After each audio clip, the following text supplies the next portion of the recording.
DD किसान, बदलते भारत की शान।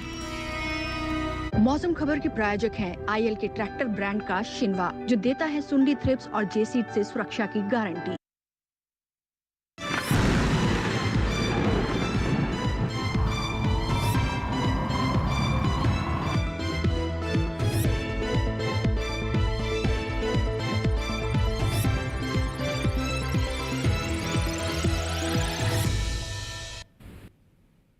नमस्कार, आप देख रहे हैं दूरदर्शन किसान। मौसम खबर में आप सभी का स्वागत है। मैं हूं आपके साथ मोनालिसा। मौसम खबर में बताएंगे आपको मौसम पूर्वानुमान के बारे में, साथ ही वायु की गुणवत्ता का हाल भी जानेंगे। लेकिन आइए पहले मौसम से जुड़ी हुई बड़ी खबरों पर नजर डाल लेते हैं। तो मौसम से जुड़ी हुई 5 बड़ी खबरें इस वक्त आपको बता दें। और सबसे पहले अंडमान निकोबार द्वीप समूह की बात करेंगे। तो भारी बारिश का अंदेशा अंडमान निकोबार द्वीप समूह में जताया गया है। इसके अलावा ओडिशा की बात करें तो कहीं कहीं जोरदार बारिश के आसार ओडिशा में बनते हुए नजर आ रहे हैं। साथ ही अरुणाचल प्रदेश का रुख करते हैं। इक्का दुक्का जगहों पर तेज बारिश के आसार अरुणाचल प्रदेश में इस वक्त दिखाई दे रहे हैं।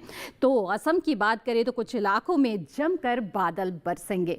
जी हाँ, तो असम की भी बात हमने आपको बता दी। और अब रुख करेंगे छत्तीसगढ़ का। कहीं कहीं गरज के साथ तेज हवाएं चलने की संभावना छत्तीसगढ़ में नजर आ रही है। ये तो हुई मौसम से जुड़ी हुई 5 बड़ी खबरें। और आइए अब जान लेते हैं भारत मौसम विज्ञान विभाग में किस तरह की चेतावनी जारी की गई है और वो देश के कौन से हिस्से हैं जहां पर मौसम के लिहाज से आपको नजर बनाए रखने की जरूरत है। और इसके लिए आइए रुक करते हैं एआई एंकर भूमिका।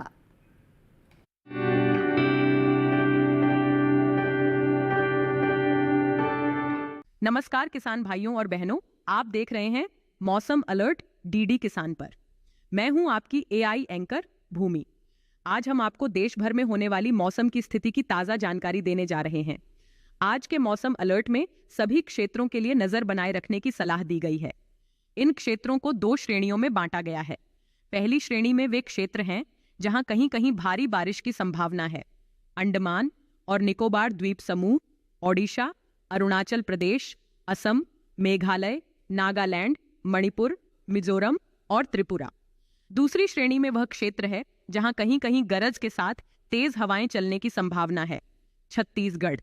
बाकी सभी राज्यों में फिलहाल कोई विशेष चेतावनी नहीं है। यह थी मौसम की ताजा जानकारी। कृपया सुरक्षित रहें। धन्यवाद। धन्यवाद भूमि इस महत्वपूर्ण जानकारी के लिए। आइए अब मौसम खबर में आगे बढ़ते हैं और मौसम पूर्वानुमान पर नजर डाल लेते हैं।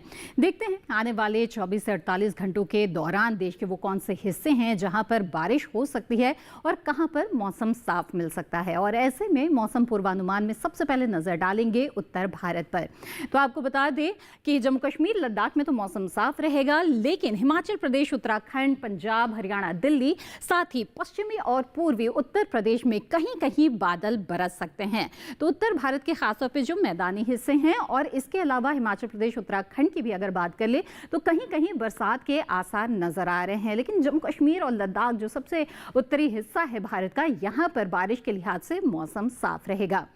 वहीं पूर्वी पूर्वोत्तर भारत की बात करते हैं। बिहार, झारखंड, ओडिशा, गांगे पश्चिम बंगाल में कहीं कहीं बादल बरस सकते हैं। उप हिमालय, पश्चिम बंगाल और सिक्किम में भी कहीं कहीं बारिश हो सकती है। अरुणाचल प्रदेश, असम, मेघालय में भी ऐसा ही हाल रहेगा। लेकिन नागालैंड, मणिपुर, मिजोरम और त्रिपुरा में कई जगहों पर बरसात के आसार नजर आ रहे हैं। दक्षिण भारत की बात करें तो अंडमान निकोबार द्वीप समूह में अधिकतर जगहों पर बरसात के आसार हैं। लेकिन वहीं बाकी हिस्सों की बात करें तो तेलंगाना, तटीय आंध्र प्रदेश, तमिलनाडु, पुडुचेरी, केरल, कहीं कहीं बारिश हो सकती है। उत्तरी दक्षिण आंतरिक कर्नाटक, तटीय कर्नाटक या फिर केरल, रायलसीमा की बात करें तो कहीं कहीं बरसात के आसार हैं। कुछ ऐसा ही हाल हम पश्चिमी भारत और मध्य भारत में भी देख रहे हैं। गुजरात, सौराष्ट्र, कच्छ, पश्चिमी और पूर्वी राजस्थान में कहीं कहीं बरसात हो सकती है। इसके अलावा कोंकण, गोवा, मध्य महाराष्ट्र, मराठवाड़ा, विदर्भ और साथ ही पश्चिमी पूर्वी मध्य प्रदेश और छत्तीसगढ़ में भी कहीं कहीं बरसात के आसार हैं। आइए आगे बढ़ते हैं, जान लेते हैं मौसम की कैसी चाल है, यानी पिछले 24 घंटों के दौरान क्या हाल रहा। तो हिमाचल प्रदेश, पंजाब, हरियाणा और साथ ही उत्तराखंड, पश्चिमी पूर्वी उत्तर प्रदेश में और पूर्वी राजस्थान के कुछ हिस्सों में बारिश दर्ज की गई पिछले 24 घंटों के दौरान। तो जम्मू कश्मीर, लद्दाख में देखा आपने कि यहां पर भी मौसम साफ रहा। वहीं झारखंड, ओडिशा में भी बादल बरसे हैं पिछले 24 घंटों के दौरान। उप हिमालय, पश्चिम बंगाल, सिक्किम में भी बरसात दर्ज की गई है। अरुणाचल प्रदेश, असम, मेघालय, नागालैंड, मणिपुर, मिजोरम, त्रिपुरा में भी बरसात हुई है कहीं कहीं पिछले 24 घंटों के दौरान। आगे बढ़ते बता दें, अंडमान निकोबार द्वीप समूह में बादल बरसे हैं, साथ ही लक्षद्वीप में भी बरसात दर्ज की गई है। इसके अलावा तेलंगाना, तटीय आंध्र प्रदेश, रायलसीमा, साथ ही तमिलनाडु, पुडुचेरी, केरल, दक्षिण आंतरिक कर्नाटक और तटीय कर्नाटक में बादल बरसे हैं। उत्तरी आंतरिक कर्नाटक में हालांकि मौसम साफ रहा है, खासतौर पर पिछले 24 घंटों के दौरान। इसके अलावा बता दें कि विदर्भ, छत्तीसगढ़ में कहीं कहीं बादल बरसे हैं। पूर्वी मध्य प्रदेश में मौसम साफ रहा है, लेकिन पश्चिमी मध्य प्रदेश में बरसात दर्ज की गई है। गुजरात, मध्य महाराष्ट्र, कोंकण, गोवा में भी बारिश दर्ज की गई है पिछले 24 घंटों के दौरान, और मराठवाड़ा में मौसम साफ मिला पिछले 24 घंटों के दौरान। तो ये बात हुई मौसम की चाल की, और इसी के साथ यहाँ मौसम खबर में वक्त हो गया है एक छोटे से ब्रेक का। जल्द हाजिर होंगे, आप बने रहें दूरदर्शन किसान पर।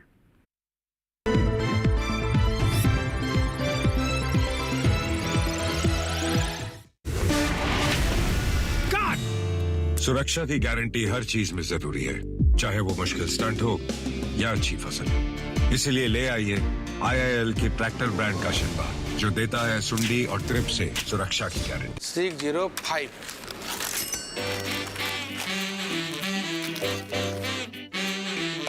बदलो बदलो, आदत बदलो।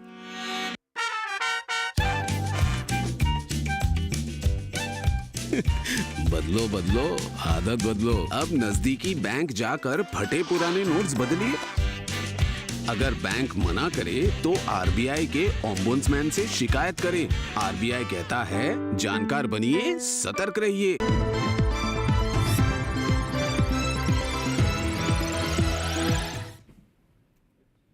ब्रेक के बाद आप सभी का फिर से स्वागत है। आप देख रहे हैं मौसम खबर। आइए मौसम खबर में अब आगे बढ़ते हैं, जानते हैं कि तापमान की क्या स्थिति चल रही है देश के तमाम हिस्सों में। वो कौन सी जगह हैं जहां पर तापमान में उतार चढ़ाव दिख रहा है, और सबसे ज्यादा सबसे कम तापमान की क्या स्थिति रही। तो अधिकतम तापमान के पहले आइए बात कर लेते हैं। हिमाचल प्रदेश और उत्तराखंड में अधिकतम तापमान सामान्य से 3 से 5 डिग्री सेल्सियस कम दर्ज किया गया। तो सामान्य की तुलना में यहाँ पर कम तापमान, अधिकतम तापमान खासतौर पर देखा गया। वहीं हरियाणा, दिल्ली की बात करें तो यहां पर भी सामान्य की तुलना में 5 डिग्री सेल्सियस कम अधिकतम तापमान दर्ज किया गया है, यानी दिन के तापमान में कुछ गिरावट इस वक्त दिख रही है। उप हिमालय पश्चिम बंगाल और गांगे पश्चिम बंगाल की बात करें तो यहां पर सामान्य की तुलना में 1 से 3 डिग्री सेल्सियस ज्यादा रहा है अधिकतम तापमान, और इसी तरह से असम, मेघालय में भी अधिकतम तापमान में बढ़ोतरी देखी गई है। सामान्य से 5 डिग्री सेल्सियस ज्यादा अधिकतम तापमान यहां पर रहा। तेलंगाना की अगर बात करें तो यहां पर सामान्य से 3 से 5 डिग्री सेल्सियस ज्यादा अधिकतम तापमान दर्ज किया गया। आइए आगे बढ़ते हैं, तटीय आंध्र प्रदेश का रुख करते हैं। यहां पर सामान्य से 3 से 5 डिग्री सेल्सियस ज्यादा रहा है अधिकतम तापमान, साथ ही केरल में भी इसी तरह की स्थिति नजर आई। इसके अलावा रुख करते हैं पूर्वी मध्य प्रदेश का, जहां पर सामान्य से 5 डिग्री सेल्सियस कम अधिकतम तापमान रहा, यानी कि दिन के तापमान में यहां पर भी कुछ गिरावट आई। इसके अलावा आपको बता दें, मैदानी हिस्सों में सबसे ज्यादा तापमान तमिलनाडु के मदुरई में 40.3 डिग्री सेल्सियस दर्ज किया गया। अब न्यूनतम तापमान पर नजर डाल लेते हैं, और साथ ही आपको बता दें पंजाब में और इसके अलावा पश्चिमी और पूर्वी उत्तर प्रदेश में सामान्य से 3 से 5 डिग्री सेल्सियस ज्यादा न्यूनतम तापमान दर्ज किया गया, यानी कि रात के तापमान में यहाँ पर बढ़ोतरी रही। इसके अलावा हरियाणा, दिल्ली में अगर आपको बताएं तो सामान्य से 1 से 3 डिग्री सेल्सियस कम न्यूनतम तापमान रहा, यानी कि रात के तापमान में गिरावट आई है इस क्षेत्र में। असम, मेघालय में सामान्य से 3 से 5 डिग्री सेल्सियस ज्यादा न्यूनतम तापमान दर्ज किया गया। तो सामान्य की तुलना में कुछ ज्यादा तापमान यहां पर न्यूनतम तापमान देखा गया। गुजरात और मध्य महाराष्ट्र में सामान्य से 1 से 3 डिग्री सेल्सियस ज्यादा रहा है न्यूनतम तापमान, यानी कि न्यूनतम तापमान जो रात का तापमान है उसमें कुछ बढ़ोतरी यहां पर रही। पूर्वी राजस्थान में विपरीत स्थिति, यहां पर न्यूनतम तापमान में सामान्य के मुकाबले 1 से 3 डिग्री की बढ़ोतरी देखी गई। इसके अलावा पूर्वी मध्य प्रदेश और पश्चिमी मध्य प्रदेश की बात करें तो सामान्य से 1 से 3 डिग्री सेल्सियस कम न्यूनतम तापमान दर्ज किया गया, यानी कि यहां पर भी कुछ गिरावट रही। और दिल्ली रिज में मैदानी हिस्सों में सबसे कम तापमान दर्ज किया गया है, 17.8 डिग्री सेल्सियस यहां पर न्यूनतम तापमान रहा। तो जाना अपने मैदानी हिस्सों में सबसे ज्यादा और कम तापमान की स्थिति कहां रही और उतार चढ़ाव कहां पर रहा। आइए अब देश के तमाम अहम शहरों पर नजर डाल लेते हैं और देखते हैं कि यहां पर तापमान का क्या हाल रहा।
तो ये था देश के तमाम अहम शहरों का तापमान और इसी के साथ मौसम खबर में वक्त है एक और छोटे से ब्रेक का। जल्द हाजिर होंगे, आप बने रहें दूरदर्शन किसान पर।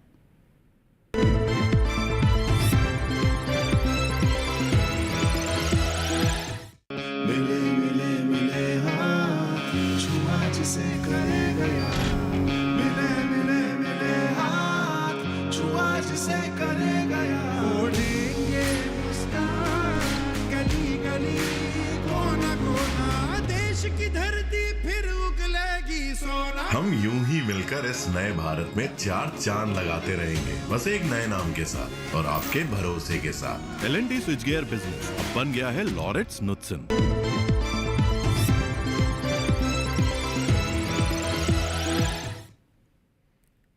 ब्रेक के बाद आप सभी का फिर से स्वागत है। आप देख रहे हैं मौसम खबर। मौसम खबर में अब बारी है जानने की वायु की गुणवत्ता के बारे में। जहां आपके शहर की हवा कैसी है जानना बेहद ज़रूरी है, तो इस बारे में महत्वपूर्ण जानकारी लेकर आ रही हैं हमारी एआई एंकर भूमि।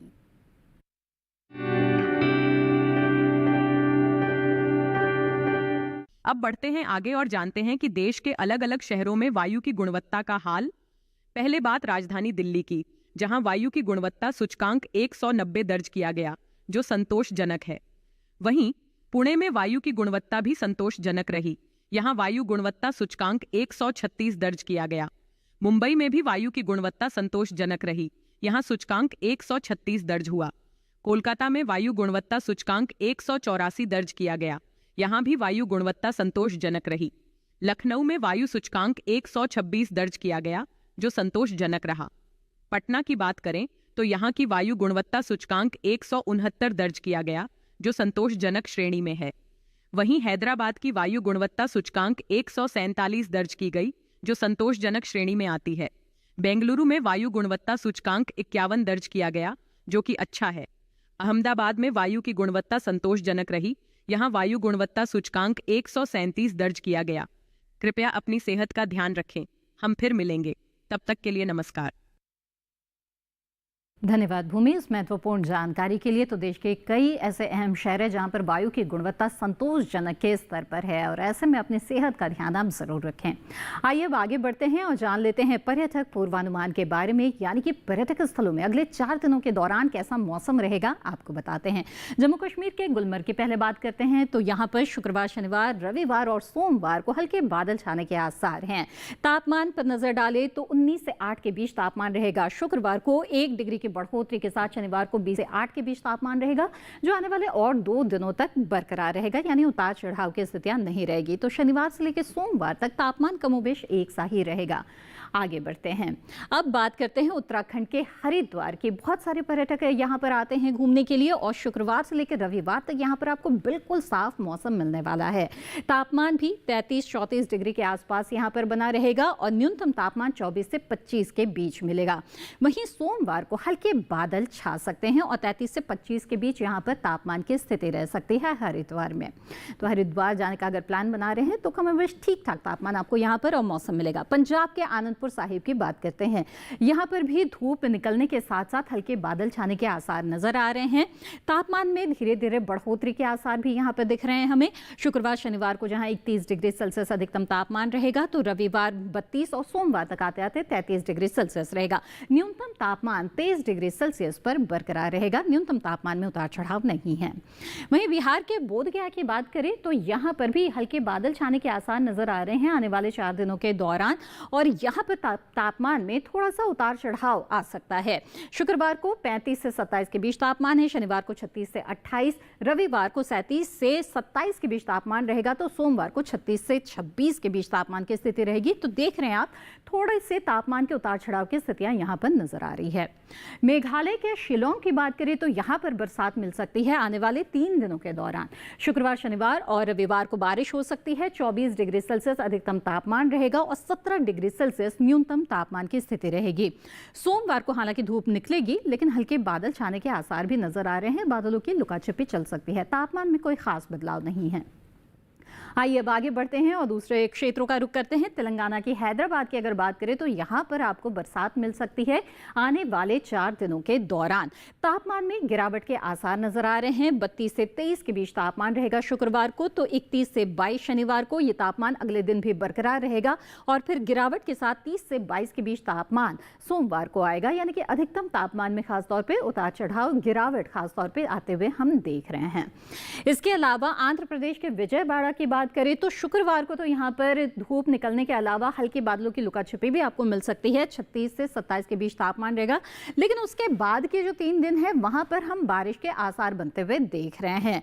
जहां पर तापमान की बात करें तो इसमें लगातार गिरावट की स्थिति आ रही है। खास तौर पे जो अधिकतम तापमान है उसमें 36 शुक्रवार को रहेगा, तो ये गिरते गिरते सोमवार को 33 तक आ जाएगा। वहीं केरल के कन्नूर की बात करें तो यहाँ पर भी हम देख रहे हैं कि हल्के बादल छा सकते हैं, हालांकि धूप भी निकली रहेगी। और अगर तापमान की बात करें तो आने वाले 3 दिनों के दौरान तो बहुत ज़्यादा उतार चढ़ाव नहीं है। 32 से 25 के बीच तापमान रहेगा शुक्रवार से रविवार तक, लेकिन सोमवार को 2 डिग्री की बढ़ोतरी अधिकतम तापमान में आएगी और 34 से 26 के बीच तापमान रहेगा सोमवार को। इसके अलावा गोवा के पणजी की बात करते हैं। यहाँ पर लगातार बरसात के जो आसार है वो बने रहेंगे आने वाले 4 दिनों के दौरान भी। तापमान में कोई उतार चढ़ाव नहीं है। जहाँ 32 डिग्री सेल्सियस अधिकतम तापमान रहेगा, तो वहीं 25 डिग्री सेल्सियस न्यूनतम तापमान की स्थिति यहाँ पर रहेगी और लगातार बारिश यहाँ पर नजर आ रही है आने वाले 4 दिनों के दौरान, शुक्रवार, शनिवार, रविवार और सोमवार को। तो पणजी में आपको लगातार बरसात मिल सकती है। अगर प्लान बना रहे हैं तो ध्यान रखें। राजस्थान के उदयपुर की बात कर लेते हैं। यहाँ पर आने वाले 2 दिनों के दौरान आपको बरसात मिल सकती है। 31 डिग्री सेल्सियस अधिकतम तापमान रहेगा, तो 22-23 के आसपास न्यूनतम तापमान रहेगा। लगभग ऐसा ही तापमान रविवार को भी रहेगा, लेकिन हल्के बादल छा सकते हैं। सोमवार को भी धूप निकलेगी, लेकिन बादलों की लुका छिपी भी मिल सकती है। 32 से 23 के बीच यहाँ पर तापमान हमें सोमवार को मिल सकता है। जी हाँ, तो 3 दिन तक तो तापमान में बहुत ज्यादा उतार चढ़ाव नहीं है। चौथे दिन सोमवार को हल्के बढ़ोतरी के आसार हैं। तो पर्यटक स्थलों के मौसम का हाल भी आपने जान लिया। अब आगे बढ़ते हैं, मौसम के अनुसार खेती किसानी की बात करते हैं। देश के तमाम हिस्सों में इस वक्त किसानों के लिए बेहद जरूरी है कि वो फसलों का ध्यान रखें। जहां एक तरफ जल भराव से फसल को नुकसान होने की आशंका है, तो रोग कीट की भी आशंका बनी हुई है। ऐसे में किसानों को इस वक्त किस तरह के समसामयिक कार्य करने चाहिए, इस पर महत्वपूर्ण जानकारी लेकर आ रहे हैं एआई एंकर कृष।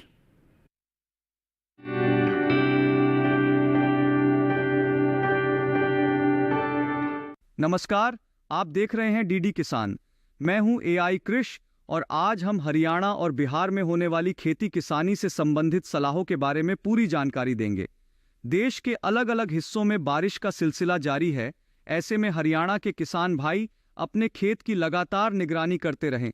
धान के खेत में जलभराव न होने दें। इसके लिए उचित जल निकासी की व्यवस्था रखें। साथ ही बारिश न होने पर ही फसल में किसी भी प्रकार के कीटनाशकों का छिड़काव करें। हरियाणा के किसान बारिश की संभावना होने पर पौधों को छायादार जाल से ढक दें। साथ ही बारिश होने तक सिंचाई न करें। साथ ही किसी प्रकार के उर्वरकों के छिड़काव से बचें। खेत में उचित जल निकासी बनाए रखें और बारिश के तुरंत बाद रुके हुए वर्षा जल को हटा दें। हरियाणा के किसान बारिश शुरू होने से पहले तैयार उपज को बेच दें ताकि नुकसान से बचाव हो सके। बात करें बिहार की, तो अभी के समय यहाँ के किसान धान की कम अवधि वाले किस्मों में जरूरी उर्वरकों का छिड़काव करें। साथ ही मिट्टी में नमी बनाए रखें। धान की फसल की लगातार निगरानी भी करते रहें। अभी के समय धान की फसल की पत्तियों पर लीफ ब्लास्ट रोग लगने की आशंका है। लक्षण दिखाई देने पर विशेषज्ञों की सलाह पर जरूरी कीटनाशकों का छिड़काव करें। बिहार में अभी के समय बैंगन और मिर्च की फसलों की नई पत्तियों पर फफूंद जनित रोग लगने का खतरा है। बचाव के लिए जरूरी कीटनाशकों का छिड़काव करें। साथ ही साथ समय समय पर कृषि विशेषज्ञों की सलाह भी लेते रहें। इसी तरह कृषि और किसानों से जुड़ी हर महत्वपूर्ण जानकारी के लिए हमारे साथ जुड़े रहिए और देखते रहिए डीडी किसान। धन्यवाद। धन्यवाद कृष। खास तौर पे बताने के लिए कि हरियाणा और बिहार के जो किसान हैं वो इस वक्त किस तरह के समसामयिक कार्य कर सकते हैं। आइए अब आगे बढ़ते हैं, बात करते हैं आज की फसल की। आज की फसल है धनिया और इसकी खेती दो रूप में खास तौर पे की जाती है, हरी पत्ती के तौर पर और मसाले के तौर पर। और हरी पत्ती के तौर पर इसकी खेती तो पूरे साल की जा सकती है। धनिया की व्यावसायिक खेती आपको अच्छा लाभ दे सकती है, लेकिन इसके लिए ज़रूरी ये है कि आपको उच्च गुणवत्ता युक्त उत्पादन भी प्राप्त हो। इसके लिए किस तरह की वैज्ञानिक पद्धति आप खेती के लिए अपना सकते हैं, जानने के लिए आइए देखते हैं ये रिपोर्ट।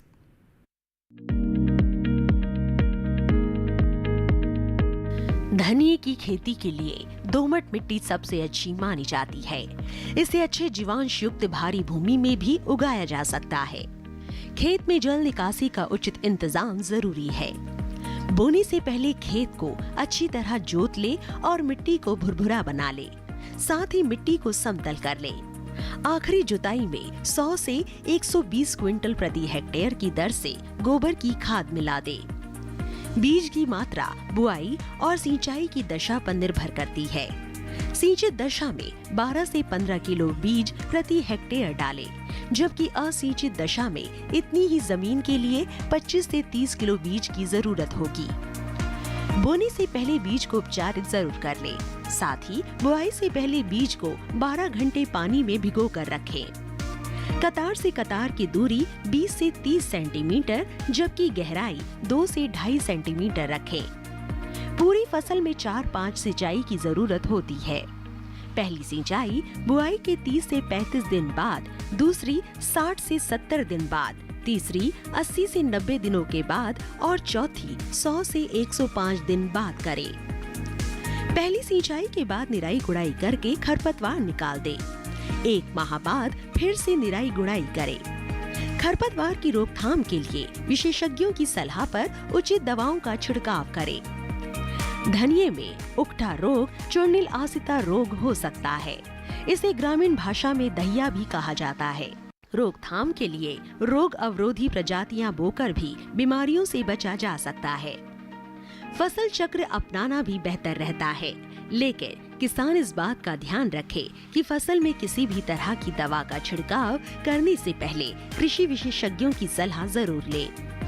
पूरी फसल होने पर पत्तियों की तुड़ाई सावधानी से करें। ध्यान रहे तोड़ते समय पत्तियां बर्बाद ना होने पाए। 1 हेक्टेयर जमीन से 125 से 140 क्विंटल तक हरी पत्तियां ली जा सकती है।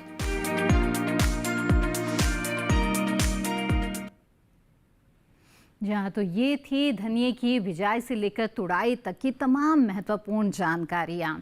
तो ख़ास तौर पे ज़रूर इस बात का ध्यान रखें कि धनिये की जब खेती करें तो इसके लिए उत्तम बीजों का चुनाव करें और प्रमाणित स्रोत से ही बीज खरीदें। बीज उपचारित करना भी बेहद ही ज़रूरी है और जैसे कि आपने रिपोर्ट में देखा कि उकटा या चूर्णिल आसिता रोग भी लग सकते हैं। ऐसे में बेहतर यही होगा कि जो रोग रोधी किस्में हैं उनका चुनाव करें और इसकी जानकारी आप नज़दीकी कृषि विज्ञान केंद्र से वैज्ञानिकों से जुड़कर भी प्राप्त कर सकते हैं। उम्मीद है ये सभी जानकारियां आपके ज़रूर काम आएगी और इसी के साथ मौसम खबर में आज बस इतना ही। मौसम खबर को दूरदर्शन किसान के यूट्यूब चैनल पर देखने के लिए और तमाम जानकारियां फिर से हासिल करने के लिए स्कैन करें। टीवी स्क्रीन पर जो दिखाई जा रही है तस्वीर से स्कैन करें और इसके साथ आप सीधे सीधे हमारे यूट्यूब चैनल से जुड़ जाएंगे, जहां पर आप कभी भी कहीं भी मौसम खबर को देख सकते हैं। इसी के साथ मुझे दीजिए इजाजत। आप बने रहें दूरदर्शन किसान पर। नमस्कार।